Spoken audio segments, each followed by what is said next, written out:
Welcome to the April 10th edition of the PFF Forecast. We're remote. Eric is in, let me see if I get this right. Budapest? Budapest. Budapest. Jesus Christ. Anyways, it's a beautiful Sunday here. I'm currently sweating the Masters a little bit, even though Tiger has already lost all the bets I placed on him. And we're going to talk a little USFL. There are lines that are out, and Eric is going to bless us with a little USFL. We're going to do NFC South win totals. That is the division we're going to hit today. And it's apt because we're going to talk a little bit about the Saints-Eagles trade and where the Saints are at. That should be interesting. In addition, of course, to the Tom Brady Bucks conversation. And we've got Ballsack or just whack. Let's rock.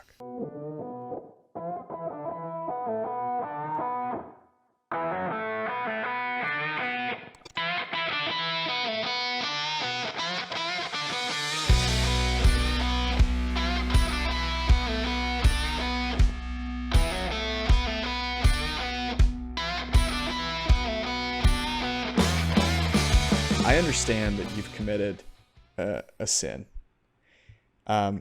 Rumor has it, it's gotten back to me. You know I have my ways of hearing about these things. That you have faded Eldrick Tiger Woods every single day of the Masters. How dare you? How dare you do that? What the fuck? I know.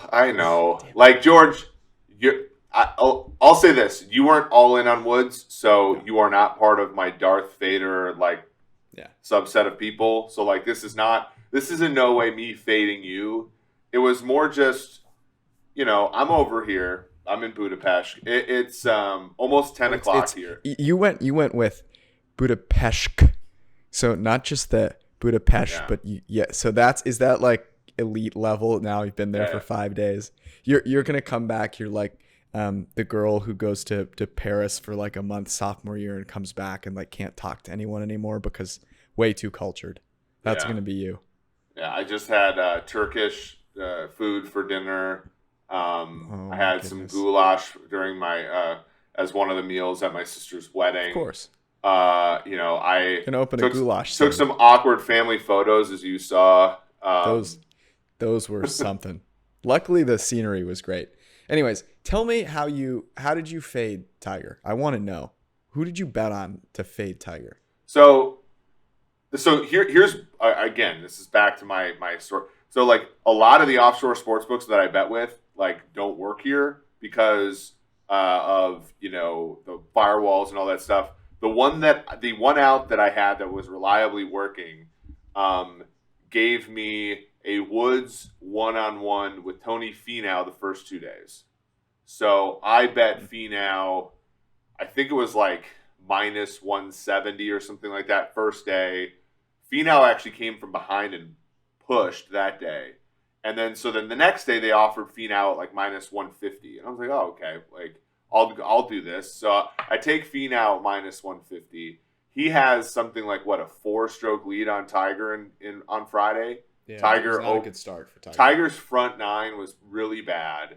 And then he had a couple birdies in a row, and then he had a couple bogeys, and then he birdied 3 or 4 times. And then it was mostly just Finau melted down, and Finau lost by a stroke. So I lost that one. Yesterday was the wedding, so I really didn't bet anything other than MLS and MMA fights that I had bet earlier in the week. And then today, my book offered Bubba Watson against Tiger, so I took Bubba Watson minus a half a stroke at minus 125, and that was a pretty easy win because Tiger had a really rough day today. I think I had Patrick Reed against Tiger for the full tournament. That was the only one that book was offering me. And so, again... Can I just say this? You don't understand because you don't follow golf. Yes. That I was all cool with all the ones you mentioned until we got to Patrick Reed versus Tiger Woods for the whole tournament. That is the ultimate just disrespect. Patrick Reed, the single goal. I wouldn't bet on Patrick Reed if it was guaranteed, just out of principle. If I already had information that he was going to win, I would refuse to bet him because he sucks that much as a human being. I refuse. He is the worst. So the fact that you were willing to bet him against Tiger Now our relationship's on the ropes. I don't know. I don't know. This is it's hard for me to hear that. You're a good friend of mine, and for you to do that is rough. Patrick freaking Reed? Look, I bet the Niners against the Rams. I bet the Niners against the Packers. I bet the Niners against the Cowboys. I have a ton of cachet built up. Yeah, Don't even you do really this are using those brownie points. You use them on Patrick Reed. That's amazing. The money is still green. I mean, Reed might still blow this. But... No, if you win with Patrick Reed, the money is not green. It's actually just dog shit colored. I'm not apologize. I'm not going to regale you with the Patrick Reed stories. All I'm going to say is that you should Google why Patrick Reed sucks and enjoy yourself. It's okay. So is it it's a long. Okay, I see. That's the thing. But here, look, the green lumber fallacy. I do not succumb to this. No, I know enough. Look. You said you were chastising me off air, saying, "Look, there's so many better bets to make," and I'm like, I'd have no the only thing I knew about this golf tournament was that Tiger Woods was playing, and everybody was excited about Tiger Woods playing. And oh no, smart.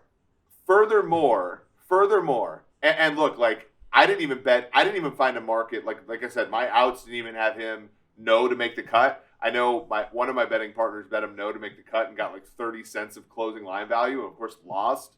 Yep. And so, I'm just lucky the markets that they offered me gave, other than the Finau loss in the second round.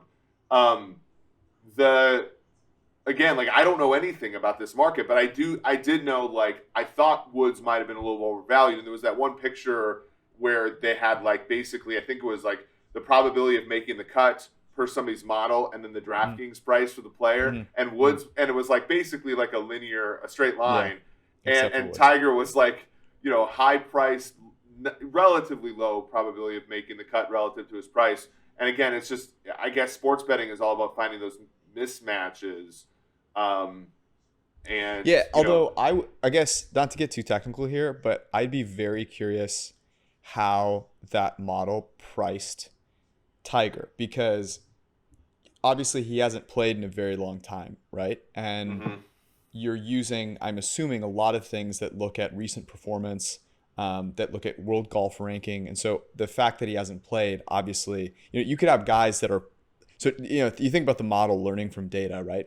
The model is learning from a lot of players who are playing up until the Masters, who are low in the world golf rankings because they're playing poorly, right? There was no real good data on Tiger. So I would actually push back on you knew it was a bad price. I think there was just not a lot of information on him, except for what you were hearing coming out of practice rounds, which was he's actually playing pretty well, and it's the walking that's getting to him. So I think you could have made a pretty strong case that he was probably going to play worse as the week went on, and that's exactly what happened.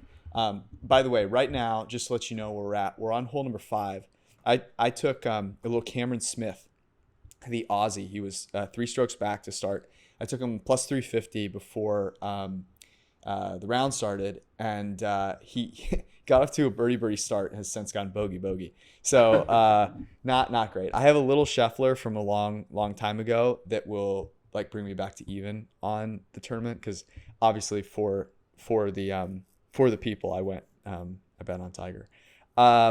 Before we get started, you are a man of the people. I am a man of the people, if nothing else. My Formula One. So Formula One was in Australia this weekend, and I was traveling on Thursday, Friday, and Saturday. So I had no idea what was going on. I got bets in last night, and it was the first time I haven't bet on the winner. I had Max Verstappen, and he didn't even finish the freaking race. So not the greatest day for me. I'm gonna probably barely break even here, but. Before we get into the USFL picks, reminder, go to pff.com and get 25% off with promo code FORECAST, FORECAST. That's on either subscription. So you can unlock all of PFF's great article content.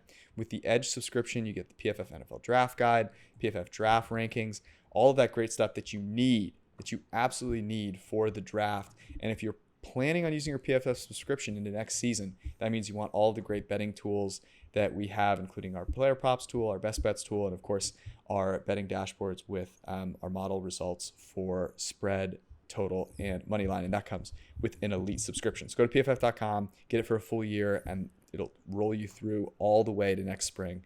It's a fantastic deal, so go make it happen at pff.com. USFL, it's starting up. We talked a little bit about how we might create a model for that last year, and now the spreads are up. So take us through it. What are your favorites? Maybe go game by game here.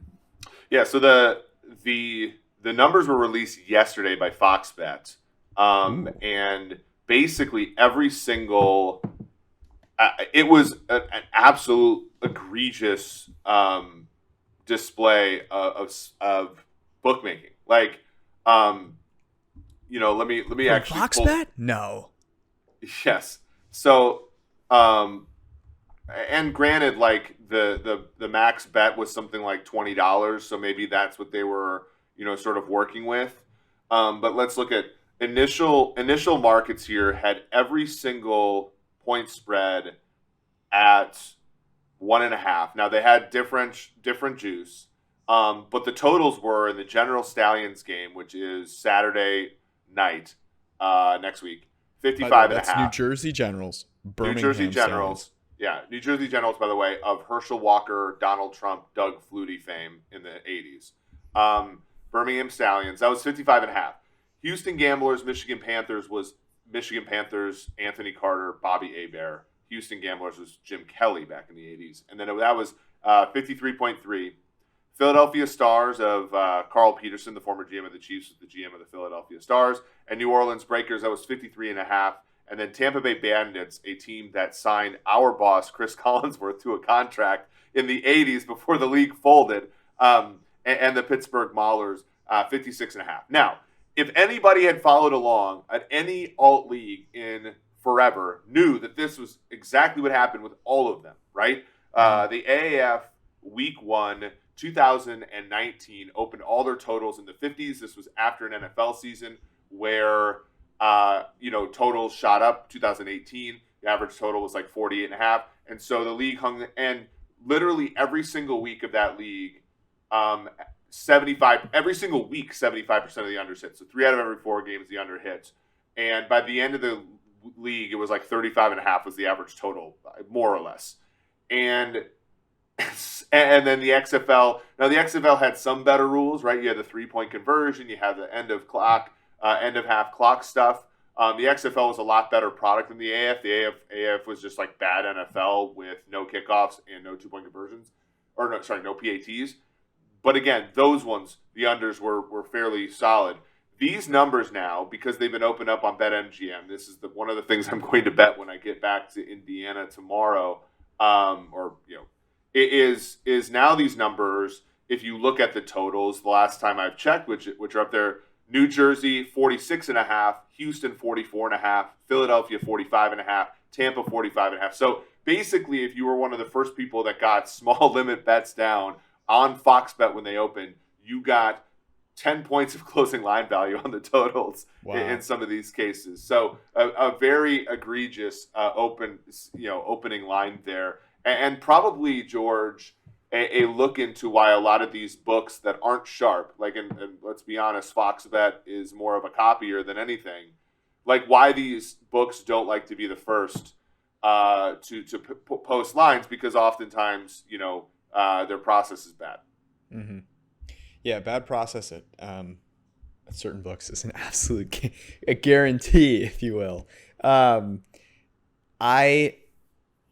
am very curious to see how this first week of the USFL goes. I know Ian Hartitz and Dwayne McFarland, who do the PFF Fantasy Football Podcast, are getting into it. And we'll be talking a lot about like how players are being utilized. And I'm sure there'll be a huge edge there from a DFS perspective.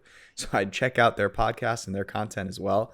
Like if you want to bet, if you're willing to bet things that maybe you wouldn't normally watch, like the USFL is for you. I can't bring myself to do it because like I just can't bring myself to watch the USFL, and spending time on like betting it without watching it is against my religion. But I'm not asking people to follow my religious preferences, Eric. So I fully endorse everything that you're saying. I mean, you're just like you have more eclectic tastes, right? So I Is have eclectic the right word, or am I just an uppity no, like you like snob? Formula One, you like golf, you like the I'm five. gonna bet the NBA playoffs. You work out twice a day. I work out twice a day now too. You do But too now. Yeah. yeah, By the way, we've talked about this. This was a recommendation a long, long time ago, and you stuck with it. yeah. Yeah. Somebody The commented when I was hydro. on. Yeah. Um, somebody asked if hungry was like a black shirt because I am looking a little thinner. Mm. But not. I would still say don't wait until the journey has commenced before giving me any sort of but or concluded before giving me any sort of pats on the back here. I don't need them. The journey to fitness, Eric, never ends.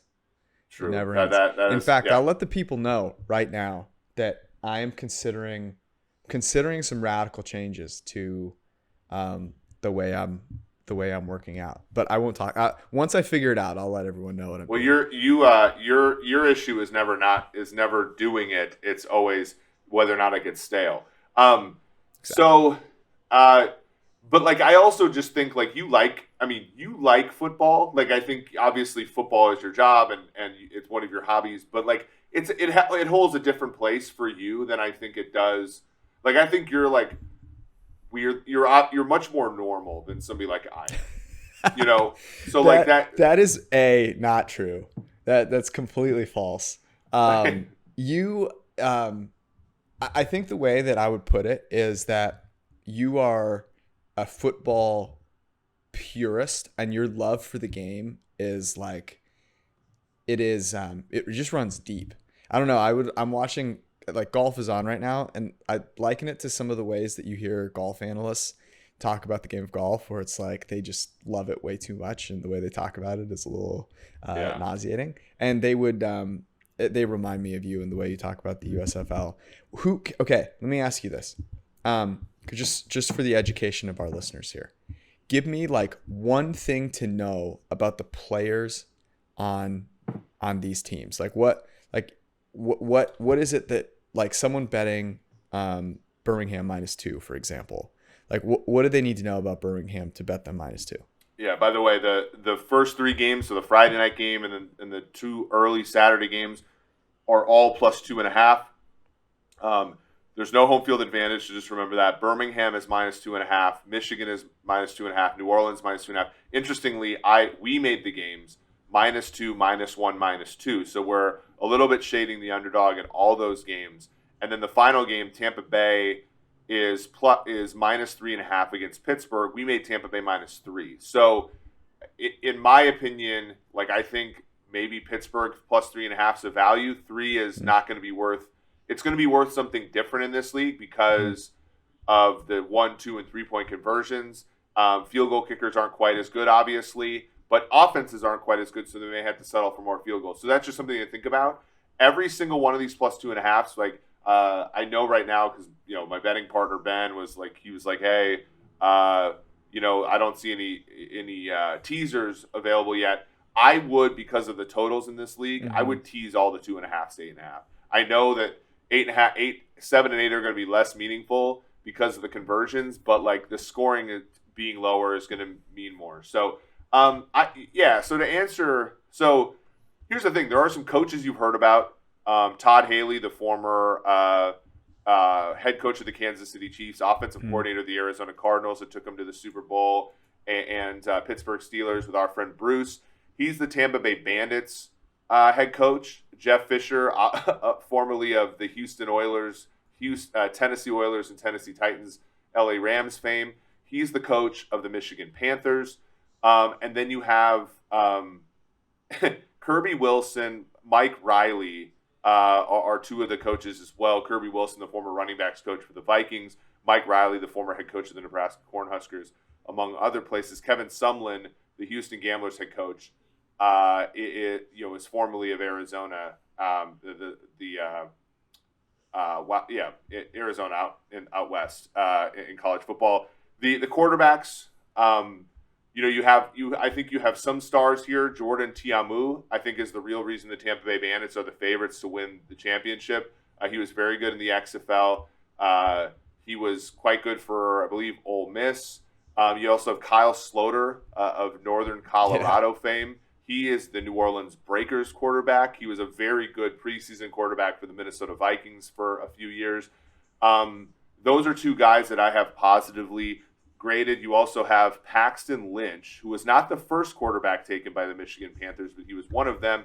A former first-round pick of the out of Memphis by the Denver Broncos. He's one of the quarterbacks. A few other names that people could listen to. Your favorite, Kyle Lauletta out of Richmond. He's on the Pittsburgh Maulers. Shea Patterson was the first overall pick in the XFL draft. Michigan Panthers. He was obviously Ole Miss and Michigan. Case Cookus from Northern Arizona. He's with the Philadelphia Stars. And those are I think the big ones there. None of them, by the way, I make more than 2.5 points better than the average quarterback on a new, over replacement. So again, these are kind of like where I sort of make the rankings that go in, and the point spreads I just told you. But there is differences between some of these quarterbacks for sure. Yeah, no, I mean, I would just fade Paxton Lynch. Also, have we Shea Patterson being the number 1 overall pick, that's kind of interesting, isn't it? I wouldn't have expected that, I guess. I guess they all kind of stink, but I would have thought Jordan Ta'amu would be the number 1 pick. Yeah, I think a lot of this, so with these leagues, right? And I think this is different because I'm not the biggest college football fan. I like betting college football, but I'm not I don't have any sort of I don't have any feelings towards old college players that used to play for my favorite team because I really don't have one. And neither do you really, right? So, that's going to be, I think, some of the draw here is this year they're all playing in Birmingham because of the pandemic, but eventually they're all going to play in their home cities, right? And so if you have some sort of connection with the player, so I know Trent Richardson, he played for Birmingham, in the AAF. He played for Alabama. So the Shea Patterson thing is a Michigan Wolverine playing for the Michigan Panthers type thing that I think is sort of the deal there. There's going to be a little bit more. Interestingly, Brian Scott of the Philadelphia Stars went to college, a familiar college to you being from LA, Occidental College, which if people remember is where Barack Obama went for the first 2 years of his college career before he went to Columbia. So pretty funny there. And even then, some of those Division II, Division III quarterbacks we don't have full data sets for. That was way more time than we budgeted for the USFL. So if you're a USFL fan, you're welcome. If not, hopefully you skipped ahead to this. And that is the NFC South coming up as soon as we tell you to make sure that you prepare yourself. I've been trying to prepare you guys for summer for a while now. Okay, hopefully you've gotten on the 2 workouts a day, 1 meal a day train, and you are ready to go. If you need that little extra push to make sure that you are in good shape for summer, go to manscaped.com, use promo code PFF, get 20% off, plus free shipping, and get yourself well-groomed from head to toe with the Manscaped Performance Package 4.0. It will make sure that you're sleek, smooth, smelling good, and moisturized all the way through the summer. That includes, of course, the Lawnmower 4.0, has ceramic blade and skin-safe technology to make sure that there will be no nicks or snags. Because if you get one of those, it's hate snags.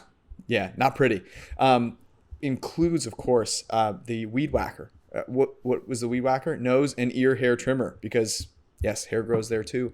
And I've heard rumors of the inclusion of everything from shampoo and conditioner, body wash, and moisturizer for after you dry yourself off. So go to manscaped.com, use promo code PFF, get 20% off plus free shipping, and turn yourself into a first-round pick this summer.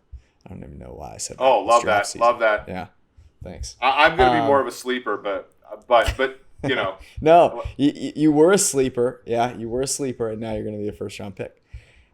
The NFC South. Let's start with the New Orleans Saints. And the reason we'll start with the New Orleans Saints is because they made a trade recently that was fairly Saintsian, if you will, because they continue to trade up in the NFL draft.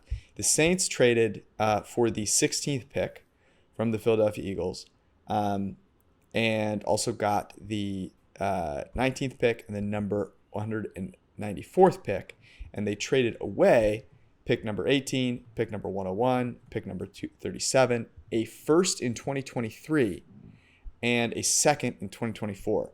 At first, like, everything makes sense about this trade in terms of both teams doing what you would expect them to do. What do you think it tells you about the Saints? Well, and this was a great. I was listening to this podcast before we got on air with Jason. Jason was far more apoplectic about this. Jason Fitzgerald of Over the Cap, far more apoplectic about this than I would have been. But I get where he's coming from. This is a Saints team that you look at, you survey the league, right? You look at where the league is right now. And interestingly, I can't look up their win total on DraftKings because DraftKings is not allowed in Hungary. So I was going to mention it after. It's 8. Yeah. So this is a team, an 8 for a win total. They're behind some teams like Minnesota, Arizona, Philadelphia, right? Like that's kind of where they're nestled in. They're right behind there. So they're certainly, like they were last season at the end, a stone's throw away from the playoffs, right? Mm-hmm. And they look at the NFC and say, wow, if a few things turn over okay, let's say they get a 30-touchdown season for Jameis Winston. Let's say they get a healthy season for Michael Thomas. Let's say Marshawn Lattimore continues to be like, a very good corner, and they get some stuff from Marcus Davenport and Cameron Jordan and Demario Davis, and like everything works out okay for them. Like they could be a playoff team, and I think that they're really buying in. And Saints fans, by the way, big time on Dennis Allen, less so on Sean Payton. I'm sort of a little bearish on what they'll be able to do without Payton. Kamara, of course, a superstar as well at the running back position. So they think that they're able to do it. And instead of being able to afford an impact player, I think what they're saying is, look, the only way that we can get impact players for 2022, is to draft them high, right? So they're going to send, a first-round pick next year and a second-round pick the following year to the Eagles for the opportunity to take not one but two players who are right-away contributors that they think of as like free agents. They think are going to be right-away contributors. Exactly. So like that has to be, if you're trying to reverse engineer where they're coming from, that has to be what they're thinking right now. There's also, and it's weird, right? Like we have not seen this. We saw, the Niners move up to pick 3 last year, right around this time-ish, right? And Zach Wilson was such a favorite to go second overall that it wasn't really a blind trade up, right? It was trading up to either take Fields, Lance, or Mac Jones, right? Like that was pretty much the narrative. The Jets traded up to 3 in 2018, kind of to take Baker Mayfield, right? And then ultimately Baker Mayfield, instead of being the second quarterback taken or the third quarterback taken, was surprisingly the first quarterback taken. So they ended up with Darnold, right? That's kind of the last like blind trade up we've seen. If I guess you could also count the Dolphins last year trading back to 6 after they traded with the Niners. This is remarkable though, because 16 and 19, so many things can happen. That if you're the Saints, are you even assured getting a player that you actually think that you actually want? Well, okay, so this is I was trying to figure out the logic to this because in any draft, you pick last year maybe as an example, I could see it, and the reason I could see it was that was a better draft class. I am really interested in what they are looking to achieve here, because if you look at their team, I think it's pretty clear that they need some receivers. I know they're going to get Michael Thomas back. I'm not totally sure what that's going to actually mean. I think there's a lot of question around what is Michael Thomas like. Is he going to be healthy? Is he how good of a receiver is he when the guy throwing the football is not Drew Brees and it's Jameis Winston, but like they're pretty bereft of talent past him. So it would make sense for them to go get a wide receiver. It would make a lot of sense for them to go get a guy like Jameson Williams, a really fast guy who can get down the football field to complement Michael Thomas, who's more of a intermediate catcher of the football. I don't know if he's going to be there at 16, right? They clearly can't know that he's going to be there at 16. Maybe they have some belief that he will be. But overall, this is not like the strongest draft class out there. But I wonder if one of the reasons that they've made this decision is they think that the tackle class is really strong. And they believe that there will be a tackle there that they want to get. They obviously lost Teron Armstead this year, and that is a priority for them. And they know, look, with Jameis Winston, if we don't have a decent offensive line, we're going to be in trouble. And, he's going to turn the ball over a bunch if that's the case, and we can't have that happen. So that's one kind of thought there. It was like, okay, we need a tackle. But why the other pick? Why do they need to get that other pick?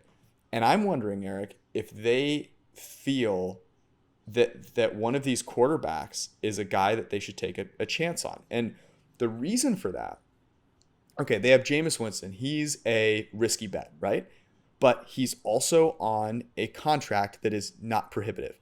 What do we know about the Saints? They have a lot of players that are paying a lot of money, right? And you are not going to be competitive unless you get top-tier quarterback play at a discount, right? So let's say that Jameis Winston is terrible. Well, if Jameis Winston is terrible, then they're going to be a bad team spending a lot of money on good players. And why would you not have a rookie to then put in who potentially could be really good? The other thing here is, what if Jameis Winston actually is very, very good, but then you're not going to be able to afford him, and so you want a younger guy back there. That was the only way that I could kind of think through their logic, is that there was a quarterback that they liked. Overall, though, I do think this is a nice trade for the Eagles. Obviously, like the potential here for them to get those extra picks, in addition to, you're going to have the same number of first-round picks over the course of the next 2 years, but you're picking up an additional second and a third-round pick, which obviously for a team that's building can be valuable. So that was the only way I could think about it from a Saints perspective. Well, and this is where, like, the people who try to say that the salary cap is fake or whatever, like, the Saints this year have only 2 players with a cap hit over $9 million. That's Michael Thomas at 13 and Cameron Jordan at about a little under 12.5. The problem is if you look at the dead money charges pre-June 1, if you cut, Michael Thomas is $38 million, Cameron Jordan $34 million, Marshawn Lattimore $52 million, Ryan Ramczyk $48 million, Andres Pete $24.5 million, David Onyemata $15.9 million, Calvin Kamara with a cut is $32 million almost. You even get down to Taysom Hill. Taysom Hill, if cut, it carries a dead cap for this particular year of almost $29 million, which means when you get to next year, all those conversions add up to this. Michael Thomas's cap number is $28.2 million. Michael Thomas has played 4 games the last 2 years, and you're not only committed to having him on the team now, you're committed to having him on the team next year, right? That is an extremely bad gamble, right? Like, even as good as Thomas has been, Jordan $26 million, Marshawn Lattimore's cap hit next year $22 million, Ryan Ramczyk's $21 million, Andres Pete $18 million, Onyemata $10 million, Kamara $16 million, Demario Davis $13 million, Taysom Hill's cap hit next year $13.9 million. So, and even if you look at Jameis Winston's another guy. I believe next year they can get out from under, but it's still cheaper to keep him than to cut him next year. So it's just remarkable that what this team has done as far as where they put themselves up against, and it's not necessarily having a bad team. It's just you're committed now to players who you're committed to players like Michael Thomas for better or worse, and that just is a lack of freedom. And so I think what they're trying to do here is give themselves, some sort of new blood, but the only way that they can, which is again they've taken a bunch of money from the future and said, this is what we're going to do now. And now they're taking a bunch of draft capital from the future and saying this is what we're going to be now. The Eagles did a great job here, in my opinion, just because they're spreading out the Jalen Hurts. Like, I actually think for the Eagles, and I tweeted this out the other day, I said, every single team that picks a quarterback before the Eagles makes the Eagles better, right? Because, and that includes the Saints. And I think it's one of the reasons why they did this.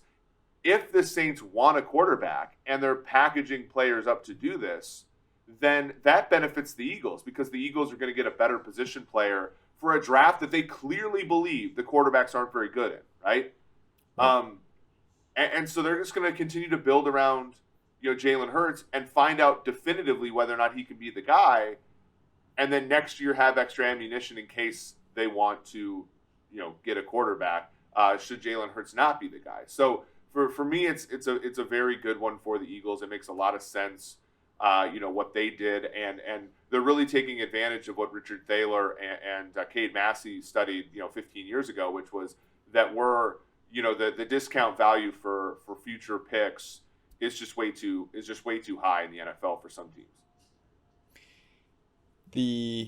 Okay, so all that context there, win total of 8, over or under for the New Orleans Saints? If I had to make a bet, I would take under, and like this is my major thesis about this is just I just don't believe that we are pricing in. I mean, gun to your head, George. Mm-hmm. What was Taysom Hill's record as a starter last year? Gun to your head. How many games did he play? 5. Was it 4-1, 3-2? He was 4-1 last year as a starter. They've started Taysom Hill in 9 games in the last 2 years, and they've won 7 of them at quarterback. Mm-hmm. Sean, and that is with and Jameis was 5-2. Like Trevor Siemian kept them competitive in a lot of games, and so on and so whatever. Right? There was that one under that we had.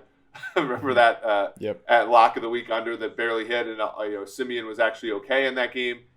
Sean Payton, I mean, they were throwing to Marquez Callaway and who last year? Like Kamara was hurt for a great deal of the season.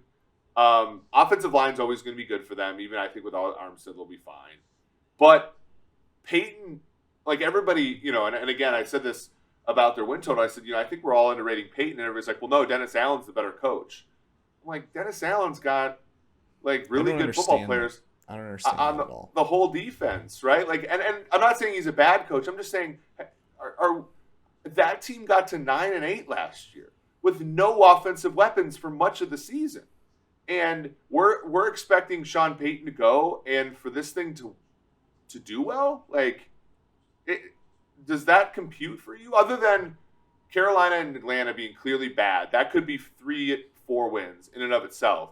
But other than that, like, what does this team have going for it other than defense, which we know is, a very oscillatory thing? I agree with all of your points. I would go over.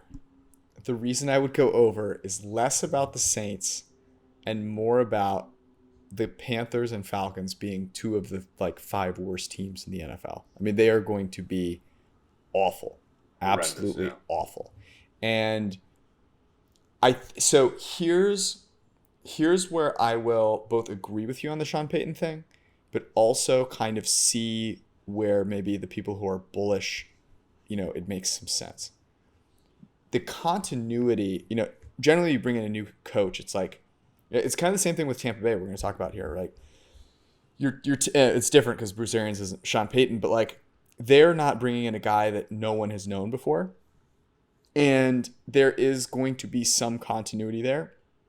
Certainly continuity for the defense, but continuity from like a team perspective around who's the leader of the team, both as the head coach and as the quarterback. And I think that this team really likes Jameis Winston.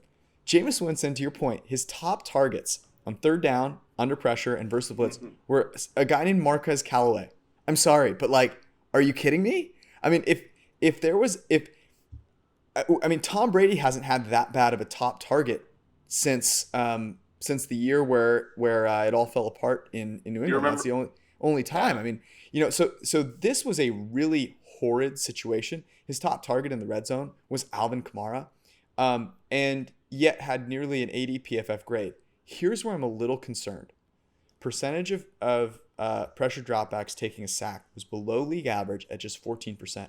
Really good for Jameis last year.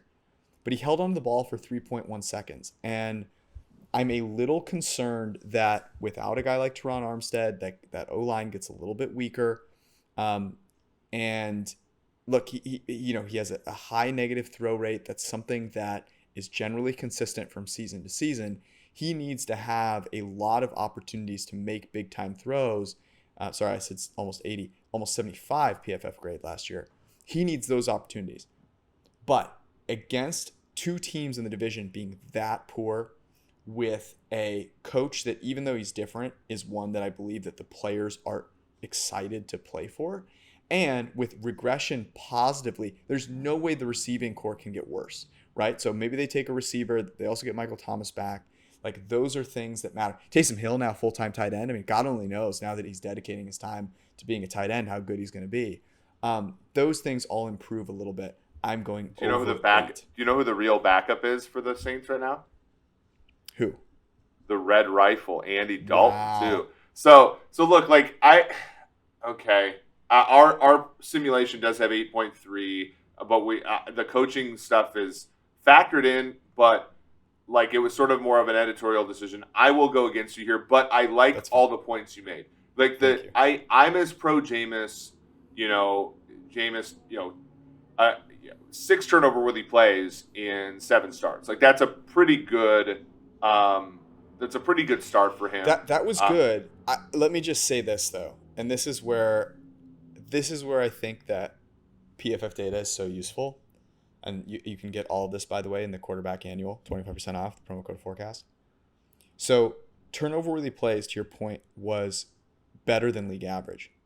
But we know that big-time throws and turnover-worthy plays are more volatile than positive throw rate and negative throw rate.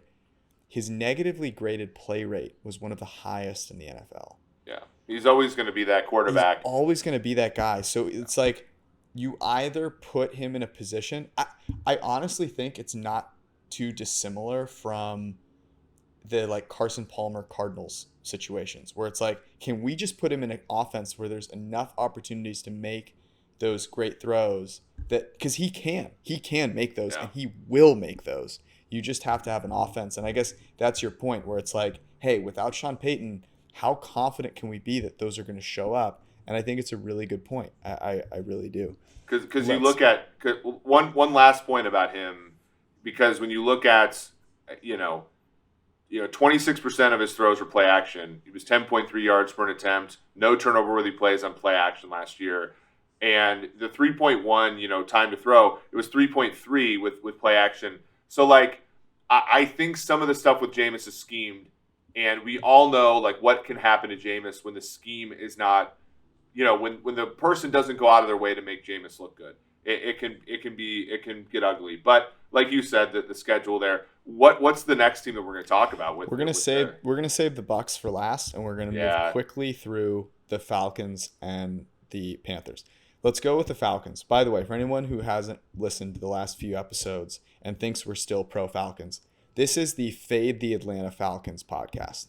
We have never been more staunchly opposed to a particular organization than we are this year with the Atlanta Falcons. We have moved from the bird. We have picked the Falcons as our bird of choice for a while. No longer. We are Ravens and Eagles now. Falcons under 5 is -120. Over 5 is +100. That says something in and of itself. Let's make this short and quick, because this team doesn't deserve a lot of our time. Are you going over or under 5? Our number is 6.3, so I think with the math it'd have to be over. But this is where I'm going to respect the market and say I'm going to lay off or go under, because this team is terrible. This team is horrendous. There's nothing redeemable about this team. I mean, this is where the tank variable has to come in, right? Like, Yeah, I might have to make the tank variable. So I put the Tank. tank variable between 0 and 1 for teams, and like Mm-hmm. teams that I think are just tanking because like I call it a natural tank. Like this Falcons team, it might have to be 1.5 because I think this team is This tanking is on nothing purpose. natural about this, Yeah, okay? yeah, yeah. This is an absolute catastrophe. Do you They're think that terrible. Marcus Mariota is legitimately going to be their starting quarterback this year? Dude, think about how poverty this is. Mariota signed with the Falcons presumably because he has experience with Arthur Smith. The one year Presumably. that, I yeah, don't understand. I still don't really get that, but okay. yeah, because the year that Marcus Mariota played for Arthur Smith in 2019, he started 6 games, went 2-4 as a starter, less than 60% completion, 7 touchdowns, 2 picks, 7.5 yards per attempt, which is actually pretty good. But of course, like Tannehill takes over for him and gets like 2 yards on that number, right? Hmm. And 5 big time throws, 8 turnover-worthy plays. He took 25 sacks. Did Mariota in 6 starts for the 2019 Tennessee Titans. This is going to be horrendous. Like this offensive line is trash. I know some of their first round picks from 2019 are at least getting better. Where like there's a Yeah, question of whether like they'll get the fifth year Lindstrom, option. like Yeah, Lindstrom played decently, but like Matthews and McGarry are both. McGarry was the 59th graded tackle out of 83 yeah. last year Which on the is just right an side. improvement. Which is an improvement for him. Yeah, it's an improvement, but like to your point, like Mariota's always been a guy that's held on to the ball for a while. I This offense is going to suck out loud, and if they draft a quarterback, that poor man. Like I don't know, man. I feel bad for Kyle Pitts. I AJ Terrell deserves a mention here. He's playing on a defense with no one really good, although they picked up Casey Hayward Jr., who's played really, really well for the Chargers and the Raiders They previously. don't have a And pass rush. They yeah, I mean, they don't have a pass rush. They have Deion Jones at linebacker, who I've always thought like Deion Jones is a very talented football player. I don't know if the production has ever met the talent level. Safety's he's going to dealt with struggle. injuries. I mean, Yeah, it's really Grady Jarrett's good, but he's this getting is older. this is really like the offense and the defense are about one player and one player only, respectively. AJ Terrell, who was our second highest graded corner last season and was absolutely amazing. I mean, just he was so good. And Kyle Pitts, who everyone very worried about how a rookie tight end was going to do, fifth highest graded tight end last season. So like both these guys are really good, and it sucks that they're both going to be playing on this terrible team. I am going under as well if I had to, although there's really just nothing you could do to make me want to even remotely come close to watching an Atlanta Falcons game, which means we are moving on to the Carolina Panthers, who are only like one tiny, minuscule, infinitesimally small rung above the Falcons. Their win total is at 6, -110 on both sides. The Art Smock just doing it's It's art. It's art the for. art that he's putting together is what you get from like your middle of the class like second grader who just there's no respect for the lines. You can't really call it abstract. It's just a complete nightmare. What are you doing with the Panthers over or under 6? We make Carolina actually with less wins than Atlanta at 6.17. So I guess again, this one's going to be of the natural ilk, but like I'm going to take Rule first coach fired. I'm going to take under here. Um, this is they're in a precarious position even at the end of this month, right? The smart move for Mm-hmm. them would be to trade the pick 6, right, Mm-hmm. to whoever wants to come up and get Malik Willis should he fall, or Kenny Pickett should Malik You Willis go like you let's say also 2 to. you also can't take a quarterback at pick 6 and think that he's going to do well. I mean, Well, because like because the Panthers don't, because of the Darnold trades, like they don't have a second or third round pick if I'm not mistaken. worth So it. like, right? So they really don't, like this is a mess, right? So I would, if I would trade back if I'm them. The problem is like their incentive to trade back is almost non-existent because like they need impact players right now, and they need to win game. I mean, they need another 3-0 start to get everybody off their back again, right? And um, they're probably thinking if we trade, let's say they make a trade with Pittsburgh and get pick 20, and let's say another, a second or third round pick this year and a first next year or something like that. Mm-hmm. I don't know if that would actually be the haul, but like that would obviously make the Panthers better, but maybe not immediately. And this team needs immediate results from their coaching staff. And they have some talented players, but they're not like the Falcons in that regard. Yeah, when your quarterback is 36th in PFF grade out of 37, it doesn't really matter how talented the players are around you. And I should say this about Sam Darnold. Yes, the offensive line was really not good. And I'll tell you how really not good it was. Center, left guard, left tackle, all bottom 7 graded at their position. Not great.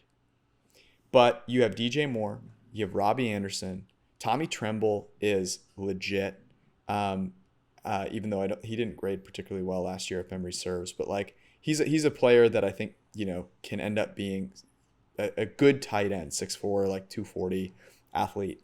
You have Christian McCaffrey, who like even though he's overpaid is still a really good athlete and hopefully can run some routes for you. I know he was injured last year. Chuba Hubbard did really well in his stead.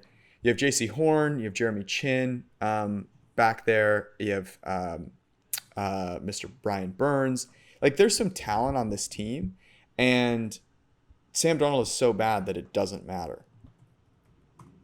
The reason I think they're staying at 6 is that I just don't think that there's a chance that Matt Rule wants to go down with the Sam Darnold ship, right? So I have to imagine they're staying at 6. They're taking a rookie, and I kind of think it'll have to be Kenny Pickett. I think because I think Malik Willis is going higher than that. So I don't know. I think Malik Willis is maybe the quarterback that you would think would have the best chance because that offensive line's not going to be good. Out of principle on like how bad this team has been, if I had to bet, and this is not one of my particularly favorites, but I would go under 6. I just think they suck. The most remarkable thing about the Panthers last year is that Stephon Gilmore made the Pro Bowl. That is, I saw him in a Pro Bowl uniform in an ad, and I'm like, he played 9 games and he made the Pro Bowl for that team. That shows you the Pro Bowl is not the lack of cachet that is the Pro Bowl and the utter lack of anything meaningful to happen to the Panthers, who brought back Cam Newton, started him for a handful of games, and were dreadful. Like other than the beating the Colt McCoy Cardinals on the road, there was really nothing of any note on that team. This is one where the players, if you put the Panthers players on the Falcons coaching staff, you might get 6.5 wins. This team has decent players. I just think the coaching staff has this is a 3-win coaching, the 3 or 4-win coaching staff. Remember when they fired Joe Brady in the middle of the season last year? Not right before a bye. It was in the middle of their bye when the games were going on a Sunday. That was remarkable. Okay, so that leaves us with a team worth discussing. The Bucs. Now the Todd Bowles led Bucs. Over or under 11.5 minus 110. And actually, let me ask you this first. I don't know if we've talked about this in detail here. Do you think that Tom Brady wanted Bruce Arians to go? I think so, but I don't think it was. And why? Well, I think it's pretty clear why. I mean, Arians seems like a wonderful person. Very, So here's how I view Arians. I think this is like this podcast, right? Like, so you are like, I feel like you're like a lot more like Brady, where like everything is very like regimented and very like, and you're effective, right? Mm-hmm. And like, okay. That's a huge compliment, by the way. I'm much more, and again, this is because I had OCD as a child, and like I literally like went to therapy, and now I'm the exact opposite. But like I think I'm much more like Arians where from what I like, my life is very like random. Like I don't eat dinner at the same time every single day. I don't work out at the same time every day. And I would say I'm fairly effective at it. But I can imagine, and I know my wife is like, people in my life find it annoying, and I think when you have two people at the top of an organization, and again, I'm not comparing you to Brady and me to Arians, but I'm just trying to like relate the material here. I don't think they hated each other. I just think it was one of those things where it was sort of annoying for the two parties. Does that make sense? And Brady had enough power to like leave, right? Or to make this a very tough season for them. And I think Arians also, like, Todd Bowles was a safety at Temple for Bruce Arians when Arians was a head coach there. Todd Bowles is his defensive coordinator in Arizona. He got a raw deal with the Jets. Arians has, two African-American co-defensive coordinators now. Byron Leftwich, an African-American offense coordinator. He has one of the first people in the history of the NFL to hire a woman to be an assistant coach on his staff. So you think both things are true? I think both things are true. I think Brady and Arians had differences in how they approached football, and it obviously, because they won a Super Bowl, was not crippling, right? But it was just kind of like, again, does Brady want to come back? Well, I'd like to come back, but maybe can we just kind of make it a little bit easier on me and be more type A? Okay, let's get Bruce out of here. Like, again, that sounds even like more of an affront that I think it just like kind of made sense for Arians to step aside and to give Todd Bowles a chance to have a successful head coaching stint, to give Byron Leftwich an opportunity to get out from underneath Bruce Arians' shadow, because when he's underneath Brady and Arians, it's just never going to – everybody's always going to have questions about him, much in the same way with Bieniemy, with Reed, and Mahomes, right? Now you give Leftwich a chance to be the offensive coach face on that team. You give Todd Bowles, again, a very long history with Bruce Arians, from a player to his assistant coach. You get all of those things. I don't think it's one of those where Brady. I just think it like all added up. I don't think any one thing was the reason any of these things happened. That's interesting. So if you also believe the reports that Brady was going to become a part owner of the Dolphins and Blake quarterback as the Dolphins, and I mean the reporting there, like, I don't know, man. I've come to the point where, like, if people are reporting those things that have, any sense of like being right with, like, or not just like reporting on lies, right? And I think it was there were two different sources that reported it, right? One was Ben Volen and the other was Pro Football Talk, if I remember correctly. So you kind of imagine there's smoke, there's fire there.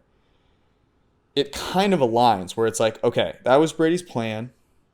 That gets fouled up by the Brian Flores thing. So then Brady comes back and says, okay, Tampa Bay, I'm willing to come back.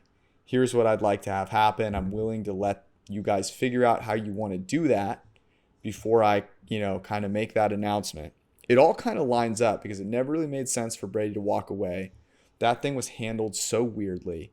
And then the way that this happened, I mean, look, they did an amazing job. If, the fact that Arians was able to talk about, okay, the reason I'm doing this is because, I want to put Todd Bowles in a position to win and yada, yada, yada. Like, that's awesome. And I believe that was probably a motivating factor there.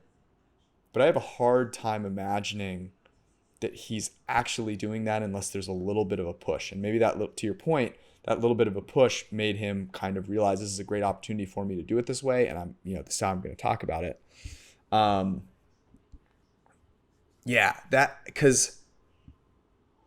Because I guess the tough thing for me is you say, look, I'm putting Todd Bowles in a position to win. Let's be super honest here. If this team is successful, all of the credit is going to Tom Brady.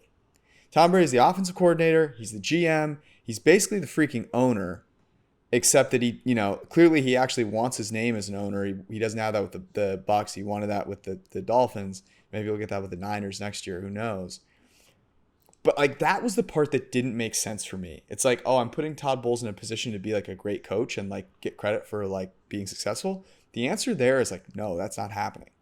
So I do get it, but I also don't. Okay. That being said, 11.5 over or under. What are your thoughts? We make it 11.3. I actually, just as we were talking, because we give the Bucs 17.6% chance to win the Super Bowl. And right now you can get them at 7-1. 7-1 break even is 12.5%. So we make Buffalo and Tampa Bay actually, again, with not dynamic updating, but I still think this makes sense. I would either bet over or leave it alone, and I would also bet Tampa Bay at 7-1 or better to win the Super Bowl. Like I think that this is a team. I think the NFC is really ripe for the picking, and I know Tampa Bay has lost some players, but I think that they've atrophied less than every other elite team in the conference. And what were we saying in January of 2021? I was saying, look, I think there's a big mismatch between Matt LaFleur and Bruce Arians, and I thought Matt LaFleur was better, right? Mm-hmm. To me, there's actually a fairly good chance that Arians, because of early down running and like the mandate there, and then the fourth down decision stuff and all that kind of stuff. You think Bulls can be better there? I think, yeah. I mean, I don't necessarily like. I would say that or maybe you're saying that he does not even gonna have a say, and that's kind of what I think. Yeah, my prior is that this team, from a coaching standpoint, will be at least as good as it was last year. Mm-hmm. Yeah, the only problem for Tampa Bay is that Dennis Allen remains in New Orleans, and that defense has been his absolute bugaboo. That's literally the only thing that's holding him back here. I'm going over as well. This is going to be a little bit of a Brady fuck you season. I'm coming back. I've been, jilted by Adam Schefter and the breaking news a little bit. That's going to be a little bit of a rub. There's also going to be a little bit, if you believe any of the stuff about Arians, like I'm going to prove that I was the right person for the job, so to speak. And there's no better leader than Tom Brady. Like these guys are one of, if not the most talented team in the NFL. They are going to be fired the fuck up. They got unlucky last year. They had the Tristan Wirfs injury, which was really hard to overcome. And I really think one of the reasons that Tom Brady and Bruce Arians, like I think this, and this is pure speculation, the Antonio Brown thing to me, I think plays a role. I think Antonio Brown's kind of crazy. But I also think Antonio Brown was probably banged up. And that Bruce Arians kind of was sick of like him towing the line. Like I don't think he ever did anything that was like, oh yeah, we can kick him off for this. But I got to think that he towed the line. And I got to think Bruce Arians was looking for an opportunity. Took the opportunity, and guess what? Antonio Brown was Tom Brady's favorite target. There's no disputing that. When he was on the field, he was his top target. I think that rubbed him a little bit the wrong way. So I think they have a more consistent receiving core. They're going to get Chris Godwin back. They're going to have Mike Evans. I think they're going to look to develop some of those other receivers. So I'm going over here, and I like your Super Bowl pick as well. I mean, the NFC, like every other team got worse. Every other team got worse. The only team that might have gotten better, that was in the hunt, might be the Niners if Trey Lance plays well, and that's a humongous if. So the Rams lost Von Miller. They lost Robert Woods. Picked up Allen. They got Allen Robinson. But the Von Miller loss is big. The Von Miller loss is big, no doubt about it. And they lose OBJ Sebastian potentially Joseph as well. Sebastian Joseph Day, OBJ. The offensive line loses Whitworth. They lose Kevin O'Connell on the offensive side of the ball, which whatever. There's defections there. They've had defections before, and McVay has done yeoman's work there to keep it from that. But it is what it is, right? So that is, like I said, I think Tampa, they lose some players for sure. But I think that they'll still be pretty damn good. That was the NFC South. We have, as I believe, a little Ballsack or just whack this weekend. Yeah, I mean, look, even though I'm overseas, even though I've been, burning the midnight oil, I still got some for you. Okay, here's a quote from Max Kellerman. He says that Tiger Woods is not an elite athlete. I don't know how fast he runs. Ballsack or just whack? I think that this is like half and half. Like, this is undoubtedly a Max Kellerman-like take, but I don't think is stupid enough to use the how fast he runs. I want to say that Max Kellerman does a show in the morning on ESPN. It's really early in the morning. The only reason I know this is because I wake up too early. And it's like, whenever I accidentally turn it on, I immediately turn it off because it's just filled with complete lunacy. I'm going to say this is Ballsack, but there's a twinge of truth to it. It is just whack. Awful announcing. No way. That's actually something Max Kellerman said? Yeah, and a member of the syndicate, Kyle Bratzel, on Twitter, added me. Thank you, by the way. You guys make our job easier. Thank you, sir. You got me. Ballsack or Good just job, whack. Kyle. Here. That might be the most whack. I mean, we've had some Emmanuel Acho disasters on this. Yeah. This is one of the worst that I've seen. Yeah, this one was something else. Okay. Know how fast he runs. He doesn't know. So what is he? I mean, is that like a qualification for all athletes? Does he think that offensive linemen are bad athletes? Our friend Jeff Schwartz messaged us and messaged said, "Look, I'm a professional athlete and I'm really slow." So yeah, it does. It feels like, I'll just say this as like life advice for anybody. And this is where people get in trouble because they'll be like, "Oh, you're just not following the data." It's like anytime you use one variable to try to make a point about something as complicated as sports, you are going to lose the argument, right? Oh, his PFF grade was 17. You saying he sucks? It's like, well, he's not worth the money. Like anytime you use one variable as a gotcha, you're gonna it's not gonna work. Like you're gonna lose the argument because it's like, well, is he fast? It's like, no, fuck. Is John Daly fast? Fuck, I mean, well, John Daly, if Tiger isn't an athlete, then no golfer is an athlete.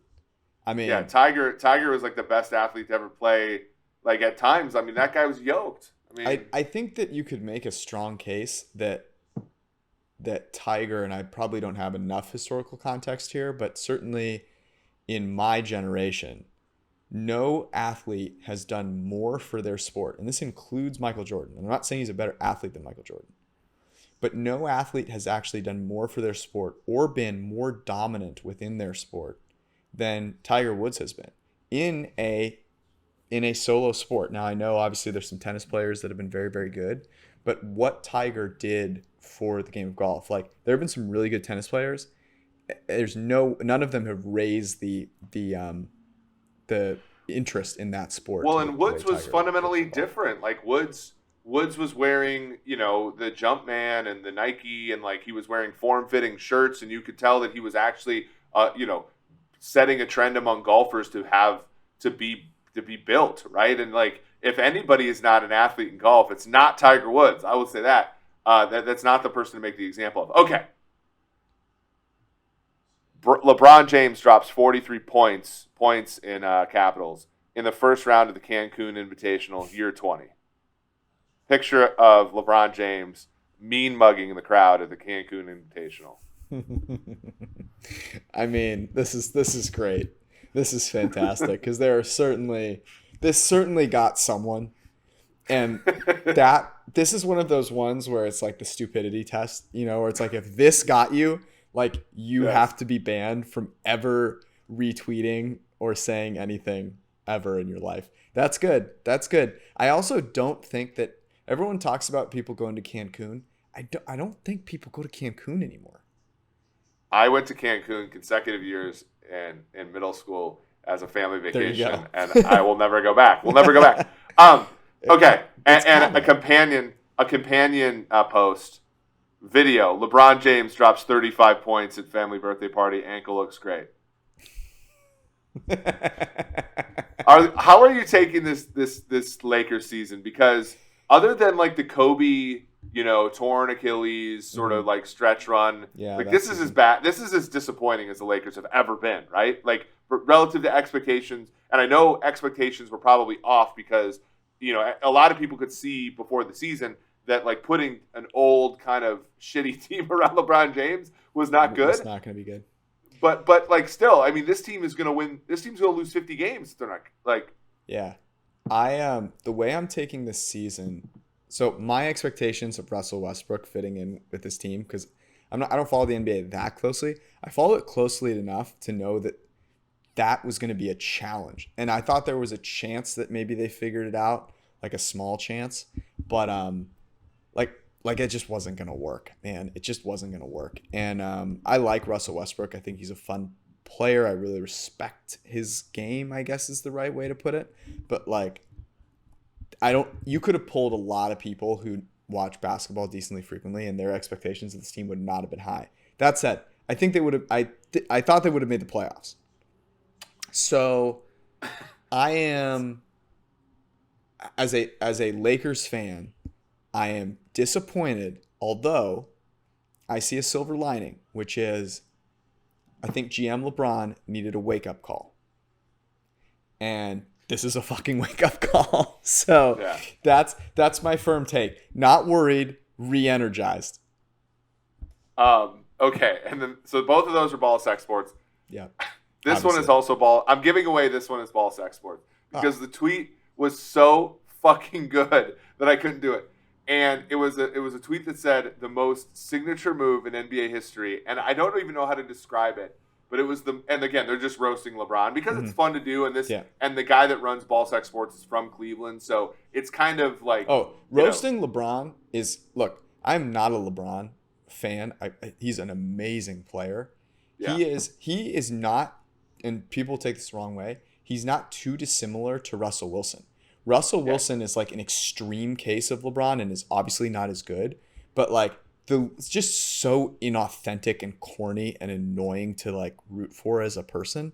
And obviously LeBron has done amazingly and overcome a ton of stuff and he deserves it all. But it's like not super fun to like root for LeBron the person. And anyways, that was my LeBron. Like I'll say this: like LeBron's not cool. There you go. That's the right way to say it. Yeah, like LeBron's amazing. LeBron is not cool. That's all you had to say. Michael Jordan, probably the coolest athlete ever.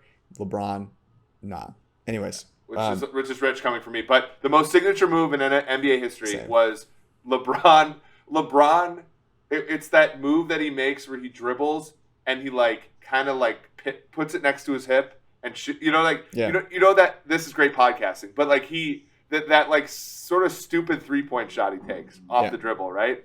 Yep. And the ball like giant step back. Yeah. But it's not even a step back. Like there's no explosion to it or anything. And they go, "This is the most signature move in NBA history." Ballsack Sports quote tweets themselves and says, "Obviously a satirical tweet. I don't see this as a move. More so the scouting report encouraging Bron to shoot that and him understanding that slowing down and getting a rhythm head start on the gather." So like. This is the funniest thing about Ballsack Sports, and I think why it's had like success is that they actually understand the game. So there's obvious like to be funny and to make fun of the game, you have to actually understand it. And so this is just me kind of giving them an attaboy because I honestly think that this is like one of the funniest accounts that's been on the Twitter in quite some time. I agree. We love Ballsack Sports. You found it. They've been fantastic. They're starting to get some love. A lot of love, actually. So shout out to Ballsack Sports. Thank you for giving us some great content. This was our podcast. We will be back with you on Wednesday. Travel safe. Enjoy the trip. And I'll see you on the other side. Love you all. Peace.